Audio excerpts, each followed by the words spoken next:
আমি এখন আছি এশিয়ার দীর্ঘতম আম গাছের নিচে।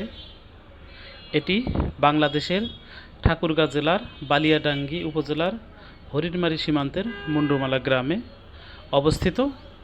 গাছটির আনুমানিক বয়স 200 বছর। গাছটি প্রায় 1 একর অর্থাৎ 3 বিঘা জমি জুড়ে বিস্তৃত। গাছটির 3 দিক হতে 19টি ডাল বেরিয়ে অক্টোপাসের মতো ছড়িয়ে ছিটিয়ে আছে। এক একটি ডালই যেন এক একটি জীবন্ত আম গাছ। গাছটি হতে প্রতি বছর প্রচুর আম পাওয়া যায়।